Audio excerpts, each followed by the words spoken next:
আজকে আমরা দেখাচ্ছি কিভাবে আপনি খুব সহজে কুড ব্যবহার করে অনেক বেশি বাক্য তৈরি করতে পারবেন এবং সেই বাক্যগুলো দিয়ে আপনি দৈনন্দিন জীবনে ইংরেজিতে কথা বলতে পারবেন। সো শুরুতেই বরাবরের মধ্যে আপনার প্রয়োজন অনেকগুলো ভার্ব, যেমন আমি বরাবরের মতো এখানে 10টা ভার্ব লিখেছি, এখানে 2টা আছে এবং একটা স্ট্রাকচার লিখেছি। আপনারা শুধু 10টা না, আপনারা আরও অনেকগুলো ভার্ব নিয়ে প্র্যাকটিস করবেন, স্পেশালি আপনারা 100 ভার্ব নিয়ে প্র্যাকটিস করবেন। আশা করি যে আপনি খুব সহজে ইংরেজি বলা ইউজ টু হয়ে যাবেন। সো ফার্স্ট অফ অল আমি যেটা লিখেছি সেটা দেখেন যে আই কুড ওয়াক, আমি হাঁটতে পারতাম। সো আমি আগের ভিডিওগুলোতে যেভাবে একটা স্ট্রাকচার দাঁড় করিয়ে ভার্ব চেঞ্জ করার জন্য বলেছি, এটা তো আপনারা সেমটাই করবেন। এখানে লেখা আছে দেখেন আই কুড ওয়াক, মানে হচ্ছে আমি হাঁটতে পারতাম।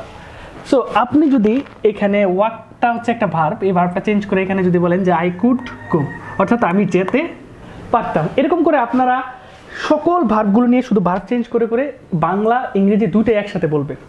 এরপর আপনি যদি এখানে দেখেন যে রান আছে, তাহলে আমি যদি বলি যে আই কুড রান, অর্থাৎ আমি দৌড়াতে পারতাম। এরপর আপনি যদি বলেন আই কুড ইট, আমি খেতে পারতাম। আই কুড টক, আমি কথা বলতে পারতাম। আই কুড স্লিপ, আমি ঘুমাতে পারতাম।